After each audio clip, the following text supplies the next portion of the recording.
Hello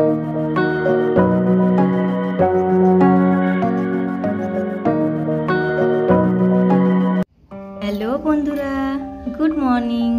কেমন আছো তোমরা সবাই? আশা করছি অনেক ভালো আছো। আর এদিকে দেখো, সকাল সকাল উঠে কিন্তু আমি গোপাল সেবাটাও করে নিচ্ছি। আর এটা না করলে যেন মনে হয় কিছু একটা করিনি, আমার ভালোই লাগে না। দিনটা শুরুতেই আমি আগে পুজোটা করে নিই। তো মোটামুটি এদিক ওদিকের কাজ সারা হয়ে গেছে। এবার উপরে গিয়ে একটু টুক করে আমার ঘরটাকে একটু পরিষ্কার করে নিচ্ছি। আর এই বিছানাটা যদি ক্লিন না করা হয় আর ঘরের মধ্যে ঢুকে এরকম মনে হয়, বাবা ঘরের মধ্যে এত কাজ পড়ে আছে এখনও, এরকমটাই কিন্তু মনে হয় বন্ধুরা। আর কি বলতো, বিছানা আর আলমারির দিকটা যদি ক্লিন রাখা যায় না, তাও মনে হয় অনেকটাই ঘরটা পরিষ্কার হয়ে গেছে। আর ঘরে ঢুকলেই কিন্তু এই দিকটাই প্রথমে চোখে পড়ে। ওই দুটো জায়গা কিন্তু বেশ ভালোভাবে ক্লিন করে নিলাম। আর এখানে দেখো, গাছগুলো একটু ধুলো পড়ে গিয়েছিলো, পাতাগুলো, সেগুলোকেও কিন্তু আমি পরিষ্কার করে নিচ্ছি। আর আজকে না ডাস্টিংয়ের কাজ করতে একদমই ভালো লাগছিল না, তাই ভাবলাম যে গাছগুলোর একটু যত্ন নিই। কোনোদিন সকালে উঠেই কিন্তু মনে হয় যে এটা করব ওটা করব, কিন্তু আজকে না একদমই ভালো লাগছিল না, তাই জন্য একটু গাছগুলোরই যত্ন নিচ্ছিলাম। ওদিকে মোটামুটি ক্লিন করা হয়ে গেছে, তো ভাবলাম গাছগুলোতে একটু জল দিয়ে দিই।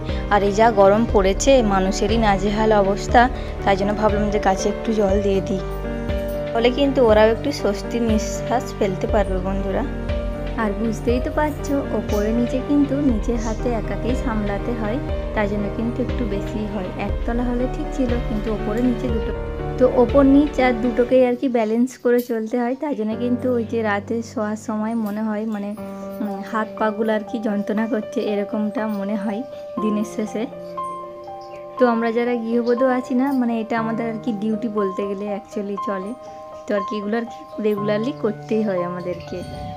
তো চলো, ওদিকে মোটামুটি সব কাজ বাজ সেরে চলে এসেছিলাম কিচেনে। তো আজকে হচ্ছে টিফিনে বানাচ্ছিলাম আর কি ডিম আর আলু দিয়ে একটু তরকারি বানাচ্ছিলাম।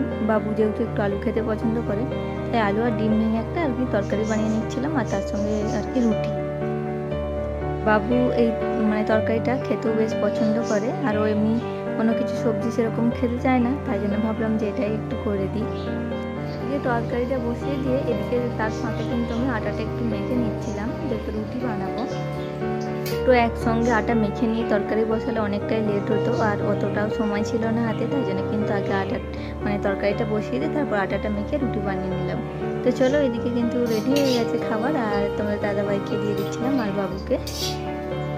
তো ওদের সাথে সাথে কিন্তু আমিও খেয়ে নিয়েছিলাম, একসঙ্গেই সবাই মিলে টিফিনটাও করে নিয়েছিলাম। তো তারপরেই চলো, এদিকে হচ্ছে আজকে আমাদের চিকেন হবে, সেগুলো পরিষ্কার করে বেশ ভালোভাবে ধুয়ে নিচ্ছিলাম আমি। আর এদিকে কিন্তু আমি ভাতটাও বসিয়ে দিয়েছিলাম, তার কারণ গ্যাসটা যেহেতু জ্বালিয়েছি, সেটা বন্ধ না করেই মানে গ্যাসের ভাতটা বসিয়ে দিয়েছিলাম একদিকে। আর তো চলো, এদিকে কিন্তু তার ফাঁকেই কাজগুলো ছেড়ে নিচ্ছি, যেগুলো আর কি লাগবে রান্নার জন্য। তো মাংস হবে যেহেতু, সেই জন্য কিন্তু টমেটো, লঙ্কা, পেঁয়াজ এগুলো সব কিছু কেটে নিচ্ছিলাম আমি একদিকে। আর এই লঙ্কাগুলো যদি তোমরা একটা ডিপের মধ্যে মানে কৌটোর মধ্যে ভরে ফ্রিজের মধ্যে রাখো, তাহলে কিন্তু লঙ্কাগুলো অনেক দিন পর্যন্ত ভালো থাকবে বন্ধুরা। গরমের মধ্যে না বেশি কিছু রান্না করতেও ইচ্ছে করে না, কিন্তু কি করব বলো, আমাদের হচ্ছে চিকেন আবার মা খায় না, তার জন্য কিন্তু আবার ডিমও করতে হবে, নাই মাছ, যে কোনো একটা করবো আর কি। হচ্ছে মা ওই বাড়ি থেকে এক পাতা ডিমের পেটি আর কি পাঠিয়ে দিয়েছে, আর বাবু না বেশিরভাগ সময় ডিম খায়, তাই জন্য আমাদের ডিমটা কিন্তু সবসময় বাড়িতেই থাকে। আর ডিম আগে না ফ্রিজে রাখতাম না, তো প্রচণ্ড খারাপ হয়ে যেত, তাই জন্য এখন না মানে ফ্রিজের মধ্যেই রেখে দিই, একটা একটা করে মানে ঝুড়িতে ভরে আর কি ফ্রিজের মধ্যেই রেখে দিই। আর ডিমটা আমাদের সবসময় হয়, কারণ বাবু খায়, বাবু মাছ খায় না, তাই জন্য আর কি ডিমটাই সবসময় হয়। আর ফ্রিজের মধ্যে রাখলে কিন্তু বেশ অনেক দিন পর্যন্ত ভালো থাকে।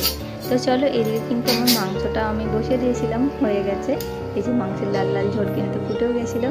আর এই যে এদিকে বাবু কিন্তু একাকে হাতে করে খেতে দিয়েছিলাম, খাচ্ছিল। তো চলো, এদিকে কিন্তু সন্ধ্যাও হয়ে গেছিলো, বিকেল হয়ে গেছিলো, আর বাবুর জন্য একটু জুস বানিয়ে দিচ্ছিলাম। তার কারণ হচ্ছে ও একদমই গোটা ফল খেতে চায় না, কেটে দিলে ওকে জুস বানিয়ে দিতে হয়। তোমার রাতে রান্না বান্না কমপ্লিট হয়ে গেছে, তো চলো তোমাদেরকে দেখাই কি রান্না করেছি। রুটি দুটোই হয়েছে, কারণ যে পরোটা খাবে খাবে, রুটি খাবে। আর এইদিকে না এই যে ঘুগনিটা বানিয়েছিলাম, এর মধ্যে কিন্তু এই যে দেখতে পাচ্ছ তোমরা সস মানে পেঁয়াজ কুচি, ধনে পাতা কুচি, মানে গরম মশলা, জিরে আর কাঁচা লঙ্কা, একটু লেবুর রস আর একটু বিট নুন, মানে এরকমভাবে দিয়ে যদি তোমরা খাও ভীষণই ভালো লাগবে বন্ধুরা, খুবই টেস্টি লাগে খেতে। এরকম করেই কিন্তু আমরা বেশিরভাগ সময় খাই। তো তোমরাও একবার কিন্তু চাইলে ট্রাই করে দেখতে পারো এমনি ঘুগনি বানিয়ে, তার মধ্যে আর কি এই লেবু, কাঁচা লঙ্কা কুচি, কাঁচা পেঁয়াজ, তো এই সব কিছু দিয়ে খেয়ে দেখবে একবার। তো বন্ধুরা তোমরা যারা যারা এখনও পর্যন্ত আমার ভিডিওটা দেখছিলে তারা অবশ্যই কমেন্ট করে জানিও যে তোমাদের এই ভিডিওটা কেমন লাগলো। তো চলো বন্ধুরা, বাই বাই, সবাই খুব ভালো থাকবেন, সুস্থ থাকবেন, দেখা হবে নেক্সট ব্লগে।